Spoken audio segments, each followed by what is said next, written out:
नमस्कार, स्वदेश न्यूज की खास पेशकश में आप सभी का स्वागत है। मैं हूं आपके साथ भागीरथ साहू। छत्तीसगढ़ में चुनाव से पहले एक बार फिर लाल आतंक का साया मंडरा रहा है। प्रदेश में चुनाव करीब आते ही नक्सली हमले फिर तेज हो गए हैं। नक्सलियों के अचानक बड़ी सक्रियता के मायने क्या है और नक्सल समस्या के खत्म होने के दावों के बीच ये हमले क्या बताते हैं? आखिर हिंसक वारदातों से लाल आतंक के मंसूबों पर सियासी बहस क्यों छिड़ गई है और एक बार फिर नक्सली चर्चा का केंद्र छत्तीसगढ़ क्यों बनने लगा है? हालांकि इससे पहले भी राजनीति और नक्सलियों के गठजोड़ के आरोप लगते रहे हैं। चुनाव के ऐन पहले नक्सलियों की धमक से एक बार फिर सियासी चर्चा जोर पकड़ने लगी है। सवाल यही है कि आखिर क्यों लंबे समय तक चुप रहने के बाद नक्सली एक बार फिर से अचानक सक्रिय है?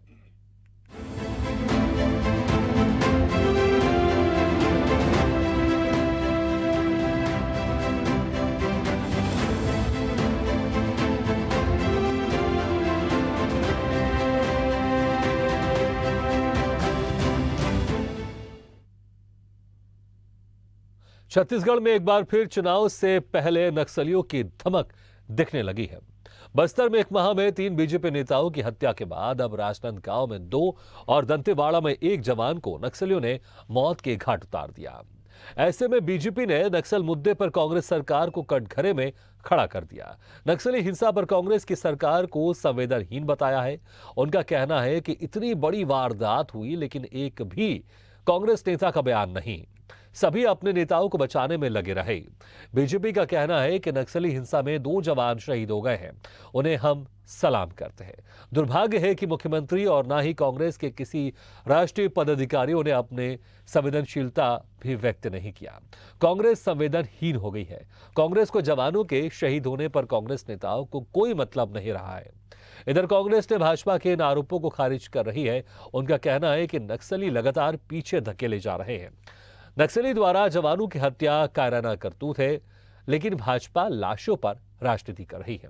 अब आरोप प्रत्यारोप जो भी हो, लेकिन सवाल यही है कि क्या भाजपा के आरोप राजनीति से प्रेरित है और यदि नहीं तो इन आरोपों के क्या मायने हैं?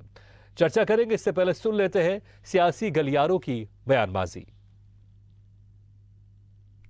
तालाब की घटना में 2 जवान हमारे शहीद हुए। एक शब्द उन मृतक जवानों के शब्द में बोला भी नहीं गया। वो इतने ज़्यादा अपने भ्रष्ट नेताओं के बचाव के लिए लगे हुए हैं कि उन्हें इस नक्सल इतनी बड़ी घटना के बारे में भी कुछ बोलना उचित नहीं समझा। जिस प्रकार से घटनाएं बढ़ी है हमारे नौजवानों का और नागरिकों की जो लगातार शहादत हो रही है, ये दुर्भाग्यपूर्ण है। राज्य सरकार जागे और मजबूती से राज्य सरकार कार्रवाई करे। नक्सलाइट मूवमेंट में हमारे 2 जवान शहीद हो गए हैं। हम उनकी शहादत को सलाम करते हैं, उन्हें अपनी विनम्र श्रद्धा सुमन अर्पित करते हैं। लेकिन दुर्भाग्य इस बात का है कि प्रदेश कांग्रेस के किसी नेता ने, मुख्यमंत्री ने या कांग्रेस पार्टी के राष्ट्रीय पदाधिकारियों ने अपनी प्रेस में इन जवानों के प्रति अपनी संवेदनशीलता भी व्यक्त नहीं की। यह इस बात का स्पष्ट सबूत है कि कांग्रेस कितनी संवेदनहीन हो गई है। वो सिर्फ ईडी में जो उनके नेताओं के यहां छापे मारे गए उनके बचाव में बयान देती रही, लेकिन हमारे जवानों की चिंता उन्हें नहीं पड़ी कि हमारे जवान अपनी कर्तव्य की बेदी पर शहीद हो गए और कांग्रेस पार्टी जवानों को श्रद्धांजलि देने तक की उनकी फुर्सत नहीं है। यह कांग्रेस की संवेदनहीनता को स्पष्ट रूप से उजागर करती है। कि निश्चित तौर पे जो 2 जवानों की नक्सलियों द्वारा हत्या की गई है वह निंदनीय घटना है। यह नक्सलियों की कायराना हरकत है, लेकिन भारतीय जनता पार्टी पिछले कुछ दिनों से लाशों पर राजनीति करना शुरू कर दी। इसके पहले वो लाभ कर रहे थे कि उनके कार्यकर्ताओं की टारगेट किलिंग हुई। आज जवानों की हत्या पे भी भारतीय जनता पार्टी ने राजनीति करने की कोशिश की है। छत्तीसगढ़ में कांग्रेस की सरकार बनने के बाद नक्सलवादी घटनाओं में 80% की कमी आई है और नक्सली हत्याओं में 58% की कमी आई है। ये हमारी सरकार का कमिटमेंट है। विश्वास, विकास और सुरक्षा के मूल मंत्र को लेकर नक्सलवाद के मामले में हमारी सरकार चल रही है, उसी का परिणाम है कि छत्तीसगढ़ में नक्सली घटनाओं की कमी आई है। आज जो राजनांदगांव में भी घटना हुई है वह छत्तीसगढ़ महाराष्ट्र के बॉर्डर पे हुई है। यदि वास्तव में दोष देना है तो मोदी सरकार की नीतियों को दोष देना चाहिए। नक्सलवाद सिर्फ छत्तीसगढ़ की समस्या नहीं है, देश की समस्या है, और इसके लिए जिस गंभीरता को केंद्र सरकार को दिखाना चाहिए, यह दुखद है कि नरेंद्र मोदी की केंद्र सरकार उस गंभीरता को नक्सलवाद के मामले में नहीं दिखा रही। तो शहादत पर सियासत हो रही है दोनों तरफ से, चाहे सत्ता पक्ष की बात करें या विपक्ष की बात करें, दोनों तरफ से एक दूसरे पर बयानबाजी हो रही है। इसी खास मुद्दे पर चर्चा करेंगे और चर्चा करने के लिए जो मेहमान हमारे साथ जुड़ रहे हैं मैं उनका तारुफ करा देता हूं। हमारे साथ जुड़ रहे हैं बीजेपी प्रवक्ता निशिकांत पांडे जी, हमारे साथ जुड़े हुए हैं कांग्रेस प्रवक्ता अंशुल मिश्रा जी और साथ ही हैं वरिष्ठ पत्रकार अखिल पांडे जी। आप तीनों मेहमानों का बहुत बहुत स्वागत है हमारे इस खास चर्चा में। सबसे पहले अंशुल मिश्रा जी, जिस तरह से बीजेपी आप पर आरोप लगा रही है कि जवानों की मौत हो गई और इस तरह की हत्याएं हो रही है नक्सलियों की तरफ से, लेकिन आप लोग संवेदनहीनता बरत रहे हैं। आप लोग की चाहे प्रदेश कांग्रेस की तरफ से बात कर ले, सरकार की तरफ से बात कर ले, या आप लोग के राष्ट्रीय कांग्रेस के नेताओं की तरफ से बात कर ले, किसी ने भी शहीदों की शहादत को नमन नहीं किया, किसी ने भी इस पर कुछ नहीं कहा। सर्वप्रथम तो मैं अंशुल मिश्रा कांग्रेस पार्टी का ऑफिशियल प्रवक्ता होने के नाते आपके जिम्मेदार न्यूज चैनल के माध्यम से उन शहीदों को शहादत करता हूं और भगवान से उम्मीद करता हूं कि जो वो परिवार है जिनके घर से शहीद हुए हैं उनको ढांढस दे और भगवान उनको शक्ति दे। एक बात। अब दूसरी बात मैं आपको बता देना चाहता हूं कि पिछले 4.5 वर्षों में अगर हम आंकड़ा उठाकर देखते हैं, केंद्रीय गृह मंत्रालय का आंकड़ा उठाकर देखते हैं, तो 80 से 82% तक की कमी आई है। लेकिन हमारा सिर्फ और सिर्फ एक ध्येय है, एक उद्देश्य कि हमें आंकड़ों की जादूगरी में नहीं फंसना है। हमें सिर्फ और सिर्फ जनता जनार्दन की सेवा करना है और जो ये लाल सलाम जो पिछले 15-20 वर्षों में उभर कर आया था उसे नष्ट नाबूद करना है। हमारे 2 जवान शहीद हुए हैं। हम यह चाहते हैं कि भगवान ना करे कि आने वाले वक्त में एक भी जवान शहीद ना हो। लेकिन आज जो बीजेपी की हालत हो चुकी है छत्तीसगढ़ में, बीजेपी जो आज लाशों पर राजनीति करने के लिए आमादा है। बीजेपी के राष्ट्रीय नेता यह कहते हैं कि कांग्रेस की तरफ से कोई बयान नहीं आया। कांग्रेस के जिम्मेदार नेता जो वहां पर खड़े हुए हैं महोदय, आपको नहीं पता। कांग्रेस के जिम्मेदार नेता ने आपके न्यूज चैनल पर बयान दिया है, आपको नहीं पता। कांग्रेस का हर एक नेता के बीच में वो जो रूबानी खून बहता है उसको आपको नहीं पता बीजेपी के साथियों। इसलिए मैं कहता हूं कि आपके पास अगर राजनीति करने का मुद्दा नहीं बचा है तो आप राजनीति करना छोड़ दीजिए, लेकिन कम से कम नक्सली हमले जैसे जहां हमारे जवानों की शहादत जो हुई है उनकी लाशों के ऊपर जो शहीद हुए हैं उन पर तो राजनीति मत करिए। इस प्रकार की तुच्छ राजनीति हिंदुस्तान कभी न बर्दाश्त किया है और न कभी करेगा। निशिकांत जी, जब कांग्रेस के नेता इस मामले में बयान दे रहे हैं, संवेदनाएं प्रकट कर रहे हैं, तो फिर आप लोग जानबूझ के आरोप क्यों लगा रहे हैं कि जो कांग्रेस की सरकार या कांग्रेस के नेता वो संवेदनहीन है? और दूसरी बात रही, जिस तरह से आप लोग अभी आरोप लगा रहे हैं कि नक्सली हमले को लेकर 2013 में जो झीरम घाटी का हमला हुआ तो कोई नहीं भूल सकता। छत्तीसगढ़ के इतिहास में, देश के इतिहास में सबसे बड़ा नक्सली हमला था और उस वक्त आप लोग की सरकार थी छत्तीसगढ़ में। जी जी, पहले तो उन दोनों जवानों को विनम्र श्रद्धांजलि देता हूँ भारतीय जनता पार्टी की ओर से। और जो संवेदनहीनता की बात है, हमारे मित्र जो भाई बैठे हैं उन्होंने कहा जो ऑफिशियली तौर पे कांग्रेस पार्टी ने जब तक हमारे नेता ने इसकी बात की थी तब तक कोई स्टेटमेंट नहीं आया था। और चूंकि इतना बड़ा महाअधिवेशन हो रहा है, तो आप क्या कहना चाह रहे हैं कि आप लोग की ये इस तरह के आरोप लगाने के बाद कांग्रेस के नेताओं ने स्टेटमेंट देना शुरू किया? जी मैं वही बात कह रहा हूँ। और इतना बड़ा अधिवेशन इन लोग कर रहे हैं, इनके पास समय नहीं है। हालांकि जो विषय इन्होंने उठाया अंशुल जी ने, ये कानून व्यवस्था की बात है। कानून व्यवस्था छत्तीसगढ़ के राजधानी रायपुर में परसों कितना शर्मनाक घटना आया जब एक बिटिया को एक व्यक्ति 1.5 घंटे तक मारते पीटते घूमते रहा और प्रशासन मूक दर्शक था। प्रशासन ने देखा नहीं। 1.5 घंटे का एक दूसरे दिन गिरफ्तारी हुई वो अलग विषय है, लेकिन आप सोचिए कि कितनी निरंकुश हो गई है शासन प्रशासन कि छत्तीसगढ़ की राजधानी में ऐसी शर्मनाक घटनाएं देखने को मिल रही, सुनने को मिल रही। अभी हमारे भाई आंकड़ा बता रहे थे कि 80-82% कम हुए। अंशुल जी, जब आपके परिवार का कोई सदस्य को टारगेट करके अगर नक्सली मारना शुरू कर रहे, 1 महीने में 4 व्यक्ति को हमारे परिवार के योद्धाओं को मारा गया है, हमारी संवेदना उनके साथ जरूर है। लेकिन मैं जो एक बात कह रहा हूँ कि ऐसा टारगेट किलिंग कब होता है चुनावी वर्ष में ऐसा टारगेट किलिंग कब होता है? समझिए, आपके महासचिव का, कांग्रेस के राष्ट्रीय महासचिव का स्टेटमेंट था विधानसभा लोकसभा चुनाव के समय कि हमें नक्सली समर्थन करे, और बड़े बड़े नेताओं का अलग अलग समय पर स्टेटमेंट आया है। तो नक्सलियों से के साथ आपका साठगांठ सर्वविदित है, लेकिन मेरा विषय है कानून व्यवस्था का। कानून व्यवस्था जब इतनी लेकिन निशिकांत जी चली जाए, जो देखिए बिलासपुर में जब निशिकांत जी दो तरह से कानून व्यवस्था की गैंगवार हो बात जाए। करें, ठीक है। एक तो आप जिस तरह से अभी आपने जिक्र किया कि एक लड़की के साथ जिस तरह से एक आदमी ने किया था, उसका आपने जिक्र किया, मैं ये तो मान सकता हूं इसमें स्टेट सरकार की पूरी तरह जिम्मेदारी है। लेकिन अगर नक्सली हमले हो रहे हैं या नक्सली घटना बढ़ रही हो, इसके जो कानून व्यवस्था, ये नॉर्मल कानून व्यवस्था नहीं है। इसमें आप चलिए, मैं आप ही सीधे सवाल पूछता हूं, नक्सलियों से कौन सीधे तौर पर उलझता है, कौन सीधे तौर पर वहां पर मुकाबला करता है? वहां पर स्टेट की पुलिस या सीआरपी पुलिस जो केंद्र के अधीन रहती है? सीधे तौर पर कौन? दोनों सेंटर के पुलिस, सेंटर की फोर्स। बिल्कुल, आपने सही कहा, दोनों। तो इसमें आप सीधे तौर पर आप सिर्फ स्टेट गवर्नमेंट को आप जिम्मेदार कैसे ठहरा सकते हैं? इसमें तो केंद्र सरकार भी शामिल है ना। मैं वही बात बता रहा हूँ, जब टारगेटिंग किलिंग होगा, अगर एक पार्टी के कार्यकर्ताओं को टारगेट करके चुन के अलग अलग जिला, आप समझिएगा उसके सेंस को समझने की कोशिश, नारायणपुर, बीजापुर, सुकमा, ऐसे टारगेटेड करके अगर चुन के मारा जा रहा है, तो उसके पीछे कुछ ना कुछ तो वजह। ऐसा नहीं है, देखिए, जो हम मुख्य धारा की लड़ाई लड़ते हैं।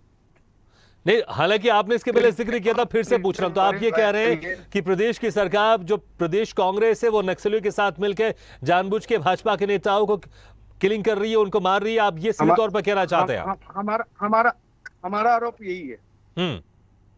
ठीक है, आपका ये आरोप है, लेकिन बड़ा गंभीर आरोप है। इस पर मैं सवाल जरूर पूछूंगा निशिकांत जी से और अंशुल जी से। अंशुल जी, इस पर मैं सवाल जरूर आपसे पूछूंगा, लेकिन अभी अखिल पांडे जी से मैं पूछना चाहूंगा। अखिल पांडे जी, जिस तरह से नक्सली घटनाएं हो रही हैं, क्या वाकई ये टारगेट किलिंग है? क्योंकि या फिर जिस तरह से जो नक्सलियों की जो एक सोच है, वो अपनी सोच के साथ आगे बढ़ रहे हैं, उनका किसी पार्टी से कोई लेना देना नहीं है, चाहे वो बीजेपी हो चाहे वो कांग्रेस हो। नहीं, ठीक है, एक सेकंड चलिए, आपने अपनी बात कंप्लीट कर लीजिए, 10 सेकंड।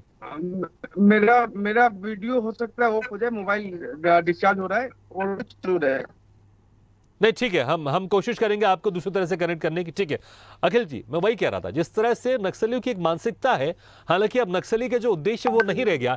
एक जमाने में जो नक्सली थे, गरीबों की आवाज बनते थे, लेकिन आजकल वो पैसे उगाई का उनका एक पूरा एक सिस्टम उनका बन गया। पैसे उगाना है, कैसे लोगों को डराना है, धमकाना है। अब वो गरीबों की आवाज उठाने वाले नक्सली संगठन नहीं रह गया।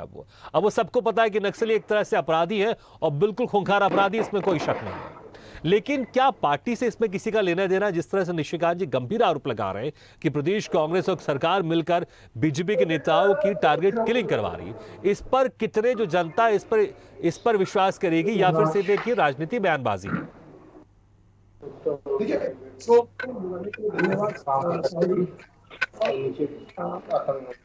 जिस तरीके से छत्तीसगढ़ नक्सली प्रभावित जो क्षेत्र है, खासकर के बस्तर क्षेत्र हैं, और कुछ राजनांदगांव रीजन के जो क्षेत्र हैं, वहाँ नक्सलियों की जो वारदात सामने आई है, वह बीजेपी नेताओं की हत्या सामने आई है। और इसको लेके प्रदेश में जो भाजपा नेतृत्व है और पूर्व मुख्यमंत्री डॉक्टर रमन सिंह जी का बयान आया है कि एक तो भाजपा कार्यकर्ताओं की हत्या होना, वो भी ऐसी सिचुएशन में जब चुनाव सर पे हो, तो बहुत स्वाभाविक बात है कि इस पर राजनीति होगी ही।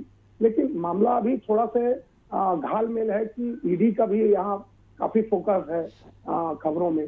तो ईडी का जो मामला है, उसको कहीं ना कहीं हाशिए पर धकेल कर नक्सली की जो हत्या हुई है, नक्सलियों द्वारा जो हत्या हुई है, उसको फोकस करना, यह भी अपने आप में एक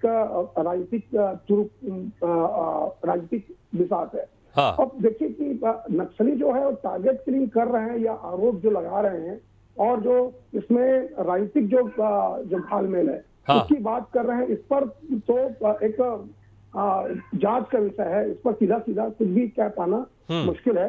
लेकिन एक बात क्या है कि आने वाले चुनाव में जिस तरीके से बस्तर की जो राजनीति है, हाँ, और सरगुजा की जो राजनीति है, वो जो है वहाँ की जो सियासत है वो वहाँ जो वोटिंग होती है वो एक तरफा वोटिंग होती है। आप इसको समझने की कोशिश कीजिए कि बस्तर में जो वोटिंग होती है और सरगुजा में जो वोटिंग होती है एक तरफा होती है। कहीं ना कहीं लगातार जो चुनाव हुए हैं उसमें एक तरफा एक पार्टी को वोटिंग हुई है और इसका महत्व प्रदेश की राजनीति में किस तरीके से हो सकता है इसका भी अंदाजा आप लगा सकते हैं। तो कहीं ना कहीं जो बहुमत का जो आंकड़ा है वो कहीं अगर छूता है तो इसी रीजन से, बस्तर और सरगुजा रीजन से। तो कहीं इस क्षेत्र की जो राजनीति है उसका जो महत्व है उसको कम आंका नहीं जा सकता।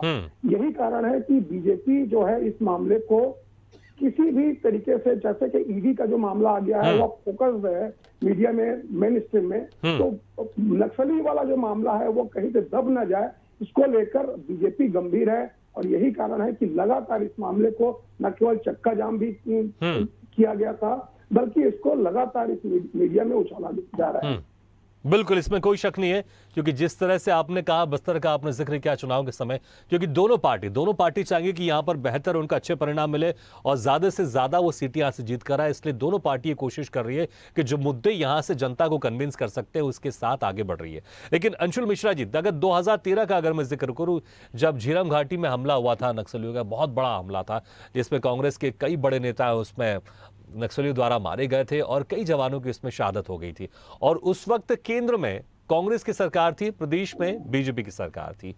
आप लोगों ने भी यही आरोप लगाए थे कि इसमें कहीं ना कहीं सरकार की मिली भगत है, हमारे नेताओं की टारगेट किलिंग की गई, सोची समझी साजिश के तहत हमारा जो एक बड़े बड़े नेता उनको हटाया गया है ताकि उसके बाद के जो चुनाव होने वाले थे उसमें परिणाम कुछ बदल जाए। तमाम तरह के आरोप लगा रहे थे। आज स्थिति अगर आप देखेंगे तो प्रदेश में आप लोग की कांग्रेस की सरकार है और केंद्र में बीजेपी की सरकार है, और सबको पता है नक्सलियों से चाहे राज्य सरकार हो केंद्र सरकार हो, दोनों को मिलकर इसमें लड़ना होता है। सिर्फ ये नहीं कह सकते कि राज्य सरकार की जिम्मेदारी, ये नहीं कह सकते सिर्फ केंद्र सरकार की जिम्मेदारी।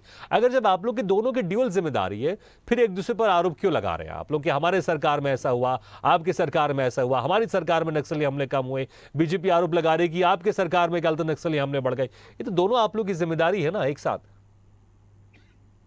आपने सही कहा, जिम्मेदारी सरकारों की भी है, विपक्षी दलों की भी है और हर एक व्यक्ति विशेष की है और जनमानव की भी है। और जो आपने अभी एक फिनोमेना बताया कि उस समय उनकी सरकार थी और हमारी सरकार थी, इसका जस्ट फिनोमेना यहाँ पर है। उस फिनोमेना और इस फिनोमेना में छोटा सा एक अंदर है जिसे बीजेपी राजनीति कर जाती है और हम जनता जनार्दन की सेवा कर जाते हैं। उसका जवाब मैं आपको दे देता हूँ ताकि दूध का दूध पानी का पानी हो जाए। उस जमाने में जब हमारी सरकार थी, हमारे शीर्ष नेताओं को हमने अपनों को खो दिया था, तब हमने निष्पक्ष जांच एजेंसियों से जांच कराने की मांग हुई थी, एसआईटी यहाँ पर गठन की थी। सर्व प्रकार के काम जो संवैधानिक हो सकते हैं वो हमने कर दिखाए थे। लेकिन उसकी प्रतिलिपि क्या होता है कि बीजेपी के वरिष्ठ नेता पीआईएल दर्ज कराते हैं ताकि एनआईए की जांच ना हो सके। सर्वविदित है, आपको भी हमें पता है, सबको पता है। कांग्रेस के एक नेता ने पीआईएल दर्ज कराई क्या आज तक एक नेता ने पीआईएल दर्ज नहीं कराई, लेकिन बीजेपी के 3 नेताओं ने पीआईएल दर्ज कराई ताकि जांच को प्रेषित किया जा सके। आदरणीय मिश्रा जी की एक जांच रिपोर्ट आती है, उस जांच रिपोर्ट को सरकार ये कहती है कि साहब हमें दे दीजिए क्योंकि हमने आपके यहाँ पर आवेदन लगाया है। तो वह जो जांच रिपोर्ट आती है वो राजभवन में चली जाती है। आज तक बीजेपी के मुंह में जीएसटी वाला दही जमकर रह जाता है। आज तक वो नहीं बताते कि वो पीआईएल आखिर वहां तक क्यों गई वो जांच रिपोर्ट। ये अंतर उनमें होता है और ये अंतर हनमें होता है। और आदरणीय प्रदेश अध्यक्ष जी, बीजेपी प्रदेश अध्यक्ष जी अरुण साहू जी माननीय सांसद हैं और सांसद के मंदिर में यह आरोप लगाते हैं कि हमारे नेताओं की चुन चुनकर हत्या हो रही है। अगर ये बेतुके बयान को एक सेकंड के लिए सही मान भी लिया जाए तो आदरणीय अमित साहू जी आपके कार्यकर्ता हैं, आपके जो खत्म हुए हैं वो आपके नेता हैं, आपके कार्यकर्ता, उनके लिए आप सड़कों पर क्यों नहीं आते? और आपके पास ऐसा कोई साक्ष्य है तो उसी मंदिर में रख दीजिए। आपका तो अमित शाह जी से बहुत अच्छा संबंध है, हम खुद यह चाहते हैं कि निष्पक्ष जांच करा लीजिए। लेकिन निशिकांत जी जांच करा लीजिए ना, आप लोग इस तरह के आरोप क्यों लगा रहे हैं? अंशुल जी भी कह रहे हैं।